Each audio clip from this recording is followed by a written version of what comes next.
Hey guys, welcome back. Tisha here, and we are back for another Sister Wives Season 10 review.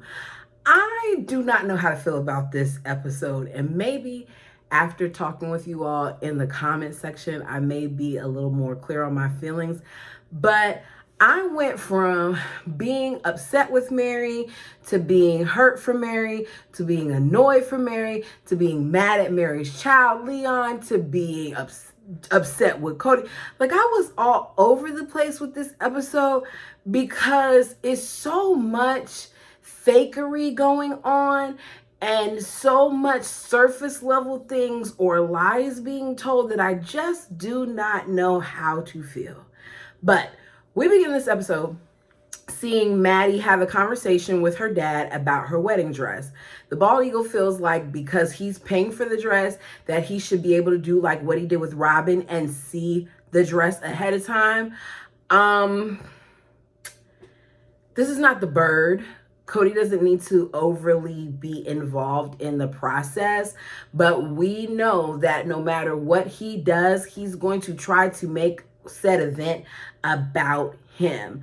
When I think about my dad's wedding and what that looked like to my bonus mom, my dad didn't see my dress, which it was really pretty.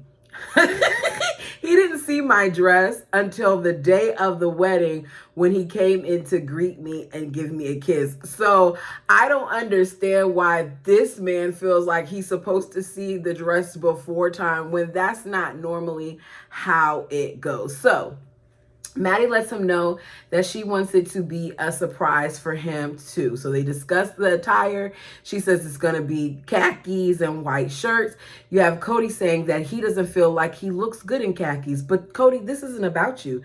This is about your daughter and her future husband. So whether or not the bald eagle looks good in khakis, who really cares? Maddie says that she wants to walk down the aisle and see Caleb cry and the mom's ad, and she wants to see her father cry too. McKelty, Aspen, Desi, and Mindy, Robin's niece, and Leon all go to help find a dress for Maddie along with the moms. I believe they said that McKelty, Aspen, Leon, and Desi are going to be a part of the bridal party. Because Maddie knows how her family is and how extremely opinionated they are, she told them as they walk in, I need you all to sit down and have a seat.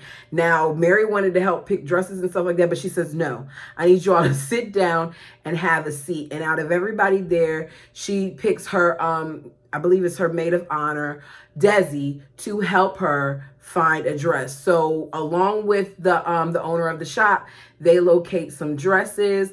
The moms wait to see what happens. Maddie walks out in her first dress, and it's awkward to me, and it's crickets. And it's obvious that she's not feeling the dress. So she then comes out in another dress, and that one they feel is better than the other dress, but it's still not doing it. So then she comes out and what we see is her third dress. And in this dress, she is sparkling. Christine sees it and says, if no one else gets choked up, I'm going to be upset, very upset. And she ends up saying, after we see her with the veil on, that this is the dress. I'm telling you guys now, based on the family's reaction, me personally, I wouldn't have wanted them to be at my wedding dress fitting. I've been to several dress fittings and I've seen more reaction for a prom dress being tried on than we did with these ladies with this wedding dress. And I get it. For some of them, they were probably taking it in because here's our little girl who's growing up and she's about to get married. But she had to ask them for them to say something because they literally didn't say anything when she first stepped out. Janelle lets us know that if Maddie were to be a part of the LDS church or their church, that the dress that she chose would not be something she's able to wear. And that's because you saw this, and then in the back was completely cut. She's basically showing too much skin. Meri says at this point, she's looking at everything and everything that's going on, and she's just seeing everything about their life is weird. Maddie adds that it may seem weird because she's getting married and the family is still having babies, but this is something that is very common in polygamy, that there's a big age gap. And to me, I feel like it's kind of unfair to the kids, okay? There's just a difference in dynamics that forms when there's such a big difference in ages. I look at myself and my siblings, and I can see the difference in our ages. The family stories are different.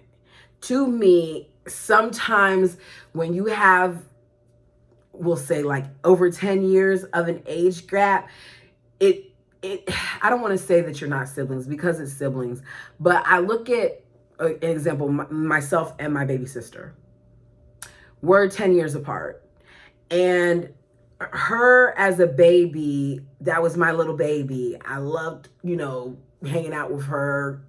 Well, not hanging out with her, taking care of her, being with her, feeding her, stuff like that. I loved it. But then we look at when my sister was 5 and I was 15, that dynamic changed a little bit. I think that my sister and I got closer once she got to her senior year of high school. And that was because she really wanted to get advice from me. Not saying that that's the same way all the way across the board, but I just feel like there's a closer connection to siblings when you're closer in age, especially, in certain years. But I could be wrong. You all let me know your opinions down below. Meri, later we see her doing her version of art therapy. Now, she doesn't call it art therapy, but that is what I see it as. She says she started painting because she not only enjoyed it, but she found comfort in it, which is why I'm saying that it's art therapy. There is such a thing, and it works wonders for some people. So she decides that she's going to make a painting for Cody, and it's going to have 23 trees in it to represent the whole family. I will say that Meri's paintings were very nice, and I believe that it was a very nice gesture. But given the way that she's treated over the years, I hope that Cody and the other ladies appreciate it, because I just see a lot of times where Meri gets brushed off. So she says that she's going to do it for the wives as well. She's been going to these private classes with a local artist named Natalie to work on her paintings. And we see her show, the painting for Cody, and Natalie's like, I think that's about done. It looks good. It's about done. And they then begin to paint, and they're talking about all the different things that she wants to do with these other paintings for the wives. Now, of course, we got to have the polygamy moment.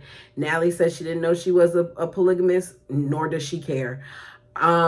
Meri says that when she was in her darkest spots, what kept her in the family was her relationship with the kids. That relationship with the kids is what helped her hold on. And that Robin telling her that she was expecting really made her want to be there for that baby and for the kids. The kids are why Meri held on. The kids are why she allowed herself to continue to be treated so badly. And the kids, in my opinion, are why they were able to continue to take advantage of Meri over the years. Meri says while being in her empty nest, she felt very vulnerable, so she created the friendship that we know about online, the catfish.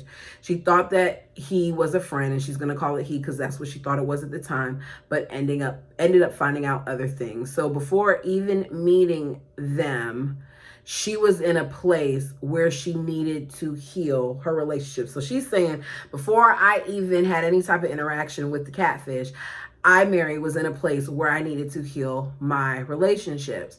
And I broke trust with a lot of people because I handled things poorly.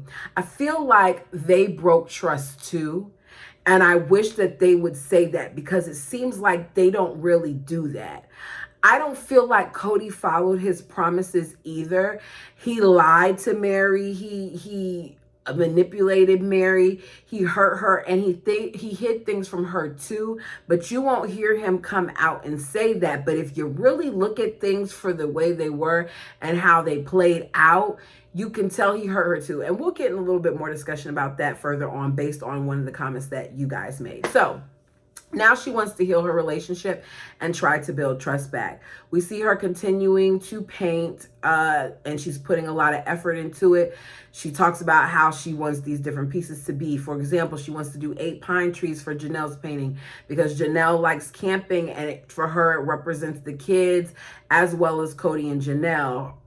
She likes that her and Janelle can relate to the fact that they like being outdoors. They spent a whole lot of time on this painting thing. I really was like, okay, next, but we're gonna keep going with it. For Christine, she wants to do trees that are whimsical because of how Christine's personality and how joyful and stuff like that she is.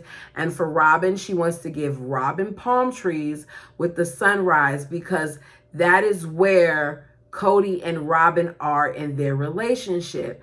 I wasn't sure if I heard it correctly, so I purposely went back, and she said that is where they are in their relationship.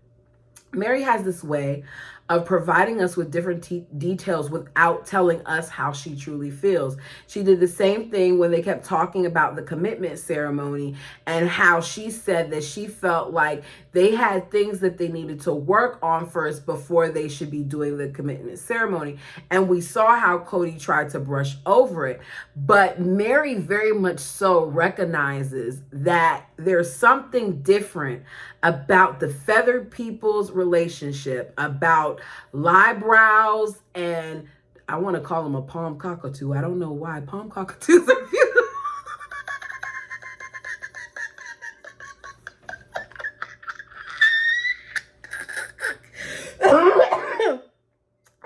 Excuse me, y'all. I don't know.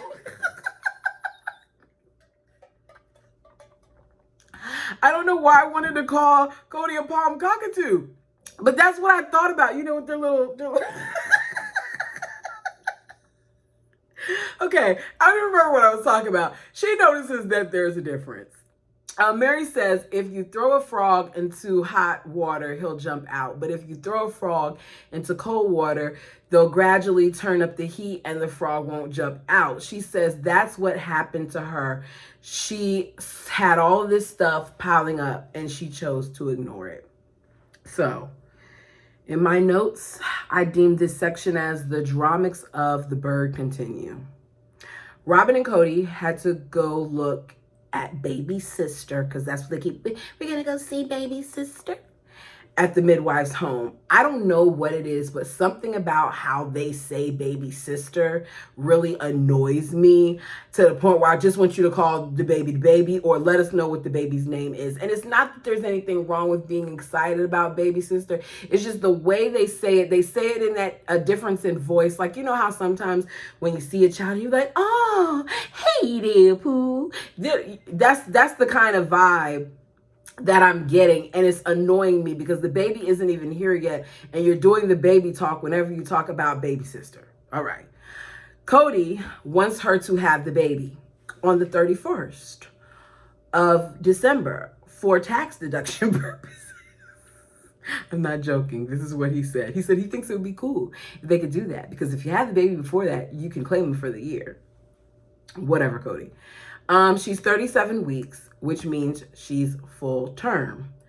It's 3 weeks out, and it's very stressful to Robin because she keeps on having Braxton Hicks contractions. She says her stomach gets super tight and she's in pain. That's what a Braxton Hick is. I mean, I don't know. I'm gonna keep reading. Cody says she stops while she's walking all the time, and it's just potent that she can't walk through it. Yes, he said potent. Oh my goodness. Sound the alarm. The bird is having Braxton Hicks contractions. Her body is achy, and she just can't push through. Everything about Robin is so dramatic. She's over here being stressed out because she's having Braxton Hicks 3 weeks into her due date, 3 weeks into her projected delivery date. Because let's be clear, excuse me, it is a projection. Y'all, sorry, I gotta pop this because my throat is doing a little itchy thing. This isn't her first child. This isn't her first pregnancy. Some babies come early. Some babies come late. I myself had my son at 34 weeks. To me, 34 weeks could be concerning. But she's concerned about having her baby at 37 weeks, which is 3 weeks early. It's not that big of a deal. But we're going to be dramatic and we're going to make it seem like it's a really big deal. Cody let us know that one of the things that he loves about the different pregnancies is seeing the different things that happen. So with Meri, she was dizzy. With Christine, she had, some pleasant pregnancies. Janelle was strong but tired. And we then see, him sitting there getting excited because the midwife is pushing on her stomach. He's like, oh, you're pushing so hard on her stomach. I want to do that too. Can I do that too? So then he begins to push hard on her stomach. I don't understand why you choose now to ask this. You could have done this a long time ago because you've made it to every single one of Robin's appointments, even though there are other times where you've missed way more major important things for your children. But you make sure that you're there for that woman. Meanwhile, you neglect the rest. So he's sitting there feeling, and at one point he says he can feel baby sister's face, and he can even feel, her jaw, and it's a pretty jaw. And he looks at Robin and says, she's going to be pretty. Cody really feels like he won big when it comes to Robin, but I think, and I'm going to stick to this, that he has other wives that are much prettier than Robin. We get to Meri. Meri is going to go on a trip to see Leon, who she lets us know she has to try to tread lightly with because Leon is mad with Meri about the catfish situation. Y'all, excuse me. This thing is clacking around in my mouth. This is so terrible to do off camera. Sorry, I had to take it out. It would have been rude to do that on camera. It's click-clacking. Y'all don't need to hear all that. She says that she feels like with Solomon there, it would be less awkward between Leon and her. I do not mean any harm, but Meri, with that statement to me, shows how sometimes she can be flawed because that is manipulative. You don't get to bring an innocent kid into this situation just to try to make things better between yourself and your adult child. You need to do whatever you need to do, yes, to work on the dynamic with your child, but bringing Solomon isn't going to help that situation. That's work for you and Leon. So she wants to ask Robin and Cody if she can take Solomon because Leon really loves Solomon. They have this great relationship. We get clips of pictures and whatever else. I feel like she set herself up for failure with that.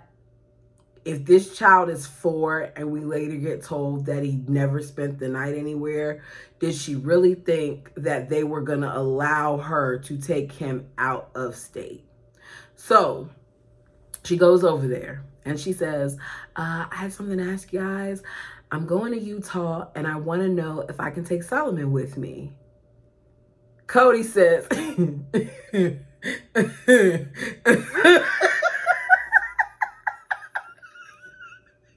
may be doing it wrong, but he chuckled. Like he got a chuckle out of it. He's laughing because Cody already knows the answer to this question. He says, here's the thing. There are times where I want to take him, out when I go out to Utah with me, but he's not even ready to go with me. Robin says, he's been weird. He's been weird with me at nighttime. He's been weird.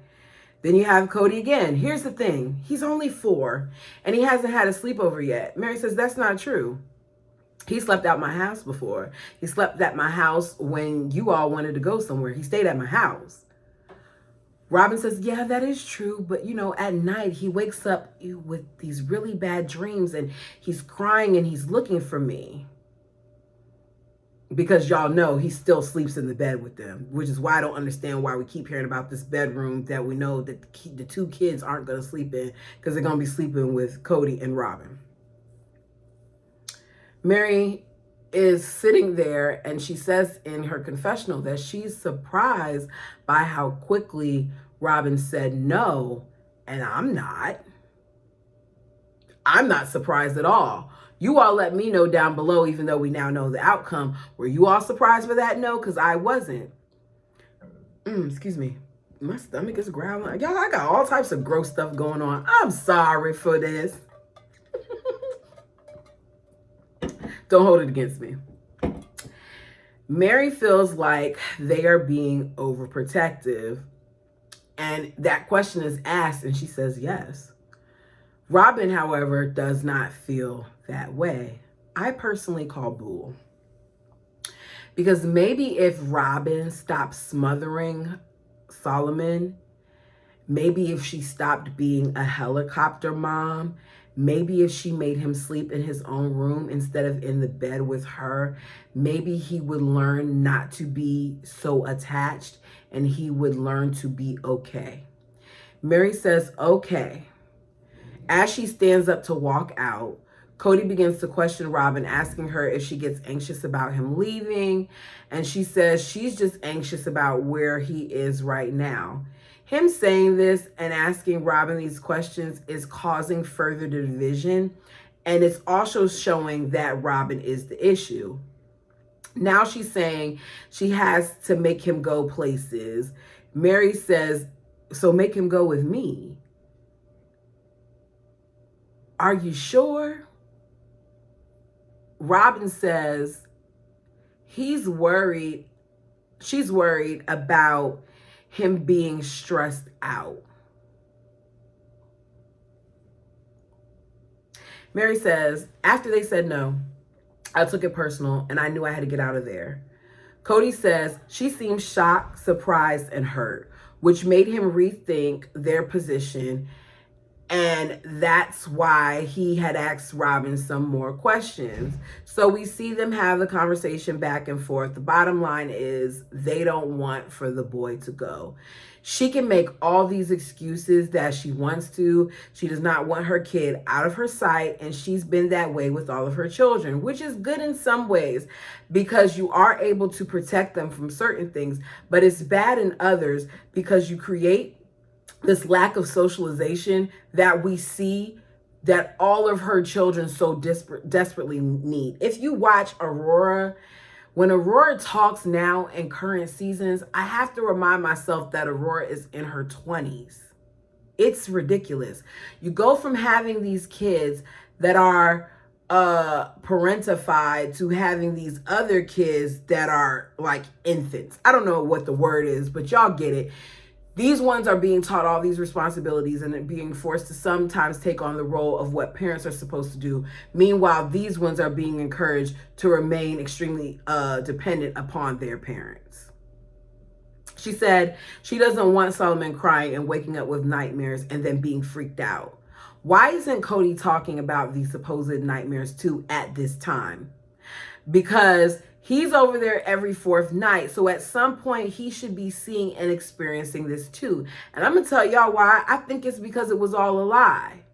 I just want the bird to be honest and say, I don't want anybody to watch my kid. That would be more respected than you trying to come up with this supposed scenario that doesn't even happen. She says that Solomon and Meri have a sweet relationship, but this isn't the time for this. She doesn't want him out of the state overnight with anyone. Y'all gonna hear all types of sounds because it's nice outside and my neighbors are out playing. The kids are out. Back to this.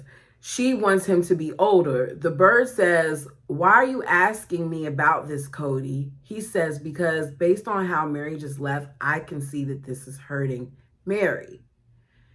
They talk about it again, and he says, after Robin talks about her gut and she just feels in her gut that he needs to stay there with them, I'm gonna have to go with Robin on this because Robin's gut instinct is very accurate. There are so many instances where the only opinion that mattered to Kody was Robin's.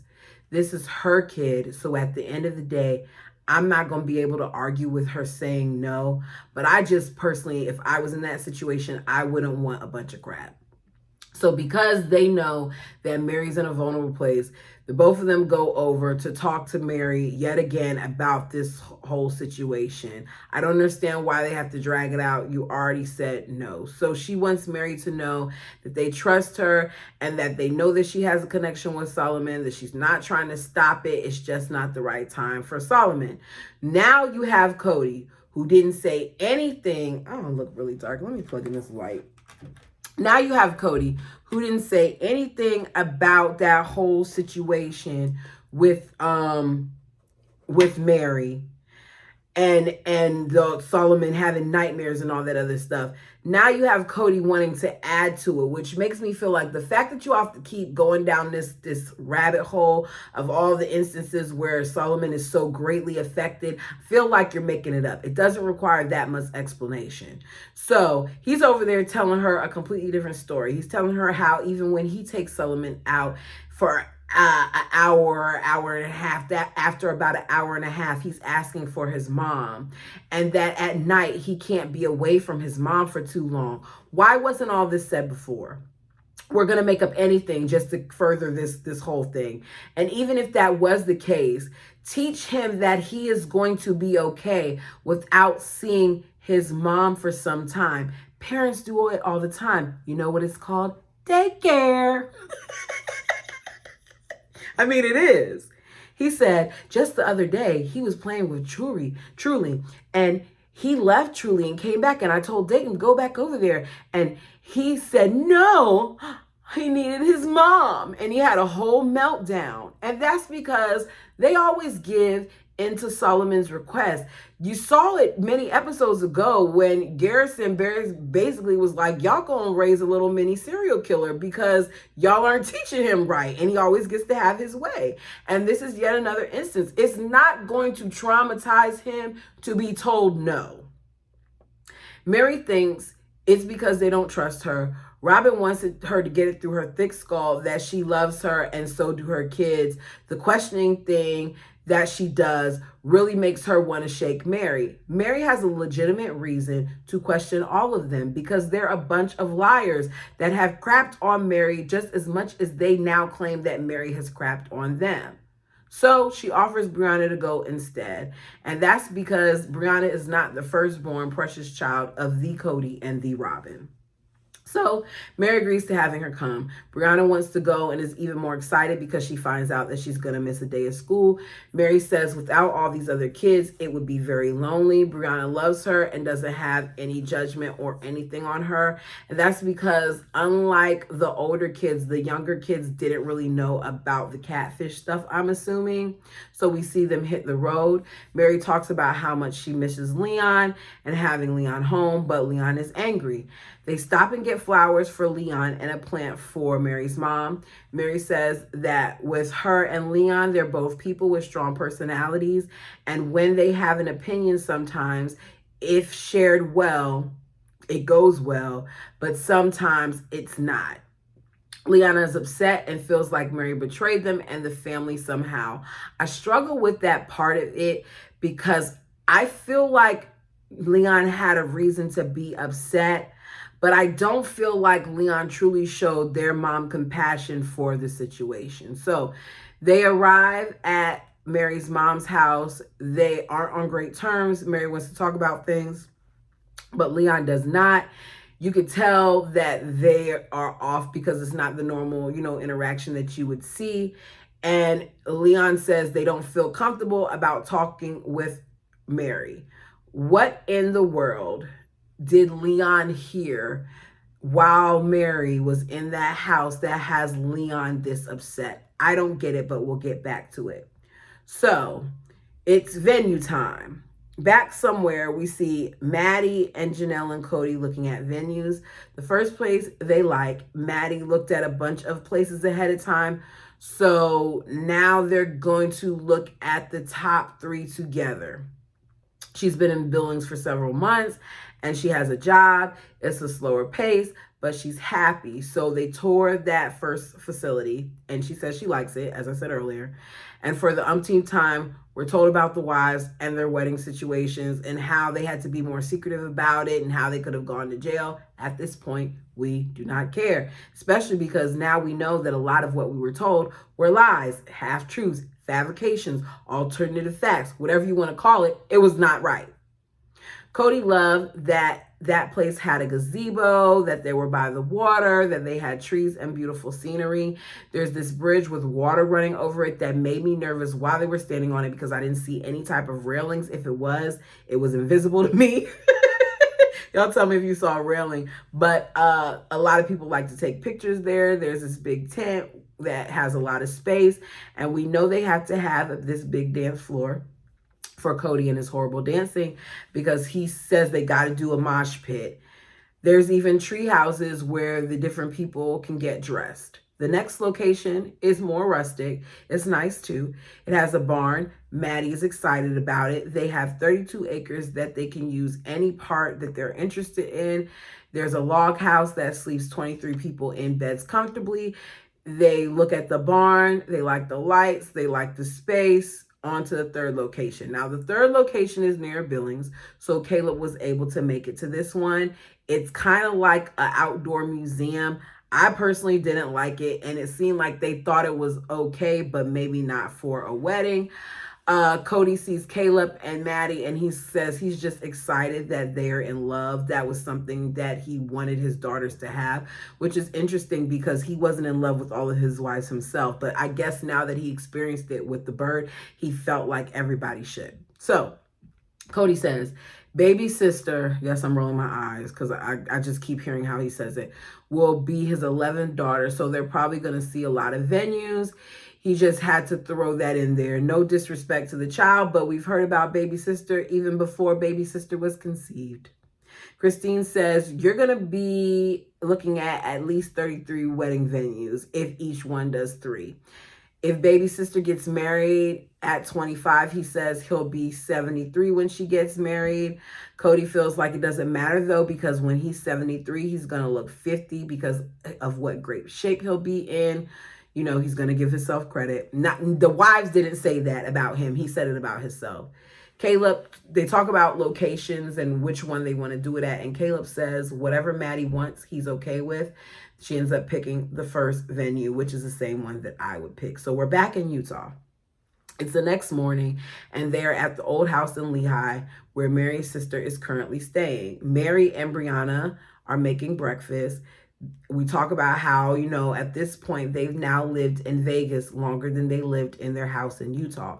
Meri says that the house in Lehigh is where she started to see things about herself that she needed to work on, like how she can express her opinions forcefully at sometimes. This made me think of something that Tulips and Cats wrote, and I'm going to read it. I have new thoughts on this situation. When did Meri become a strong personality? In the book, she spoke about how she was so quiet that no one noticed her at the church until she started dating Cody, and people thought she was new to the church, which she did. She said no one noticed her until she started meeting Cody, which is why a lot of times I say that I felt like her identity got wrapped up in Cody because she wasn't getting invited to things and things of that nature until she was with Cody. It sounded like Meri did not exhibit these traits towards Janelle until after Janelle married Cody. Meri sounded codependent on Cody, which goes back to me saying she was wrapped up in him. It sounded like she did not develop much of a life as a young married woman. I think Meri's fears pushed her into the dominant behavior that we hear about and still pops up on the scene every so often. If everything stayed her way, life was somewhat okay. Janelle might have edged into the marriage, but Meri was going to keep all the domestic life her way. At what point, and this is why I'm reading this, at what point does anyone acknowledge that there were other things that led to Meri being this way?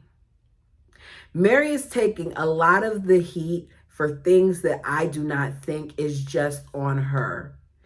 To me, It is on all 5 of these adults that decided to become family and not address the issues before continuing to add not 2, not 3, but 4 wives to an already somewhat stressful situation. You have now in recent seasons where Cody tells us that he got married to Janelle because he was being smothered by Meri.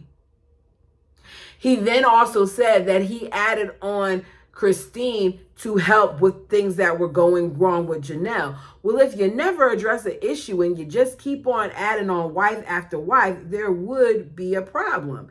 If you're having problems with your wife, the answer is not to have another wife. If you're having problems with your wife, the answer is not to have another wife and other babies.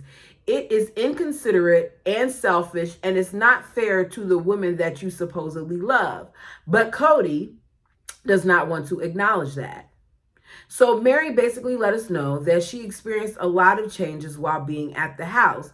She started seeing some of her faults. She started going to college, and they ended up having, a better relationship. She, in my opinion, became a better person because she was more aware, but the people around her should have done work as well. It's not fair for Meri to always have to bite her tongue and walk on eggshells for people that can't take her truth.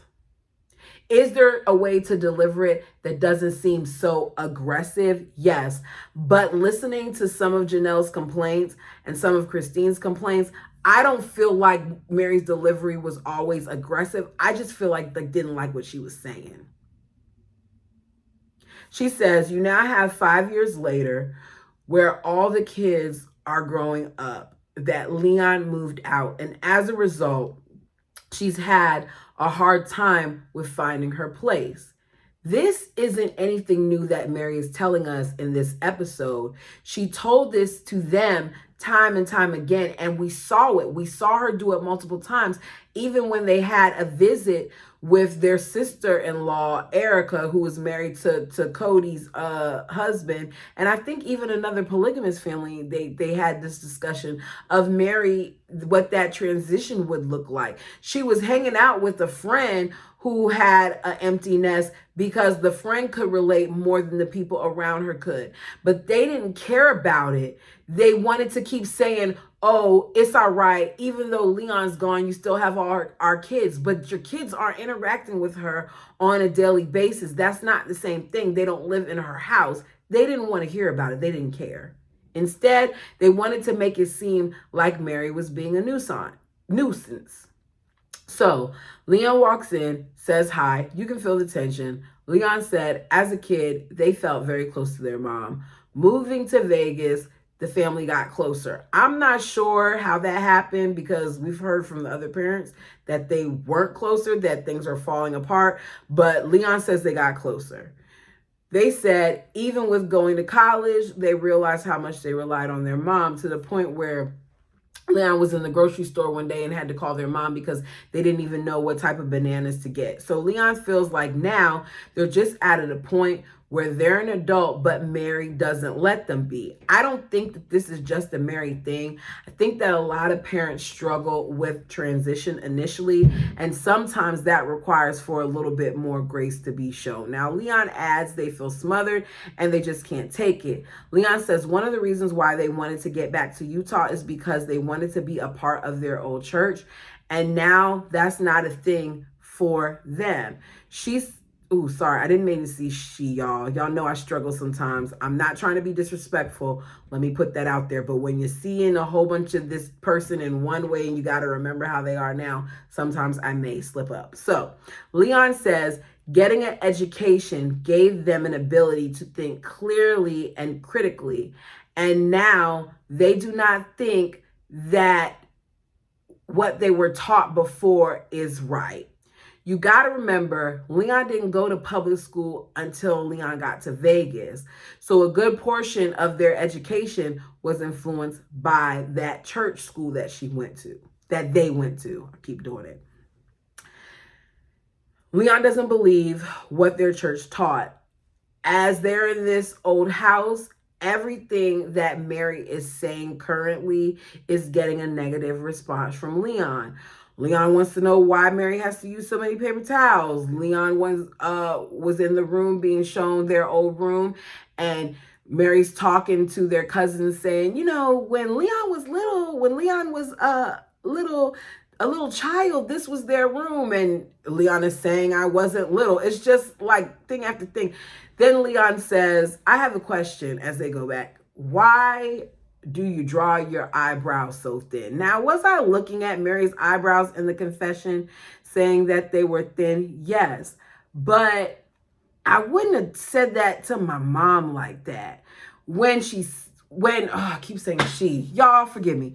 When Leon says it, Brianna says, that's not a good question, because Brianna saw that was rude. There's a way to make your parents aware of things without embarrassing them. Understand that when Leon did that, it was to embarrass Meri. So Leon is smiling, saying that they're not being rude. They're just wondering. But I personally feel like you were trying to be rude. If they weren't trying to be rude, then you wouldn't have said it like that in front of people. Meri's sister says, I think your eyebrows are fine. Meri says, do my eyebrows look funny? Leon says, they are very thin. Meri responds, okay, well, what we need to do is we need to go on a walk. In other words, let's talk, because right now you're kind of belittling me and you're doing it intentionally. Now, that's not what Meri said, but that's what I'm interpreting for Meri. They go for a walk with the dog.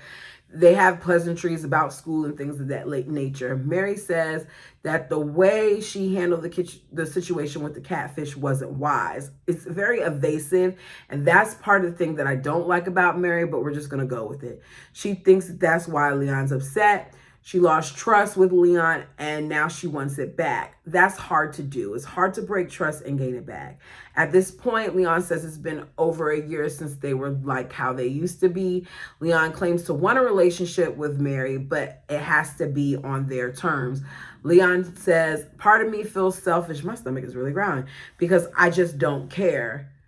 I feel like my mom did this to me and she broke my trust. I feel like Leon made this whole situation more about them than it needed to be.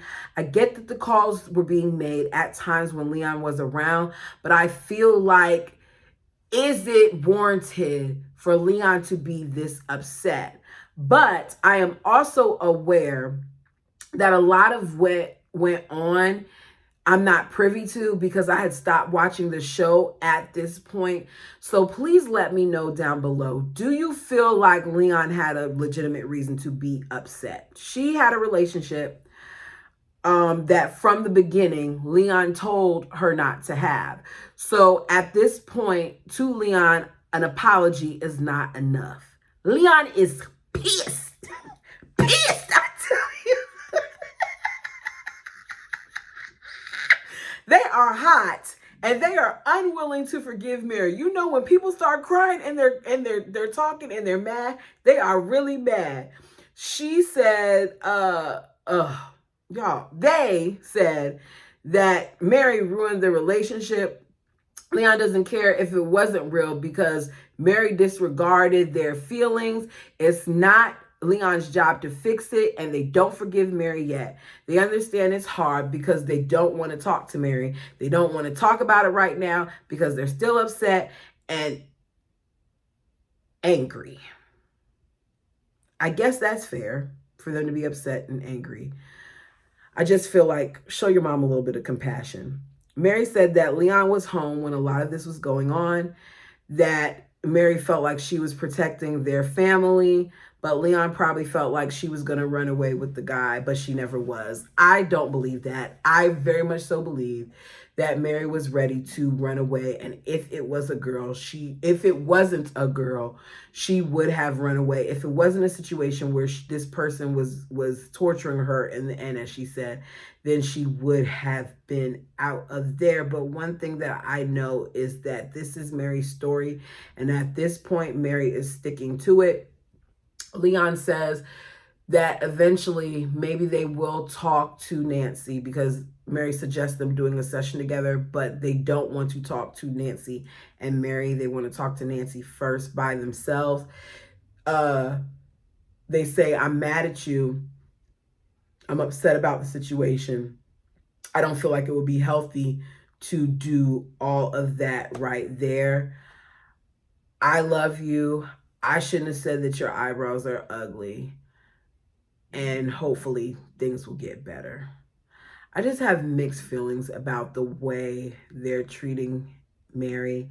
I don't feel like Meri deserves a lot of what we're seeing. That's the end of the episode. I know this was kind of funky. Sorry, y'all. My notes were all over the place because I was just getting frustrated, and I just at one point I stopped caring about taking the notes, if I'm being honest. This was an extended episode too, so it was like, oh goodness, how many times do we have to hear about this catfish? I guess that's part of the problem. Yes, I'm rambling a little bit. Just go with me. I guess that's part of the problem for me, because they're talking so much about the catfish at this point, but they're still not telling us anything. You keep saying that you went too far, but you're not saying what you did. You broke the trust. How did you break the trust? What did you say that would deem it to be that you broke the trust? Because you don't say that about being friends with someone. You see what I'm saying here? You broke the trust in what way? You all, if you have not done so already, please like the video, please comment and subscribe. And until next time.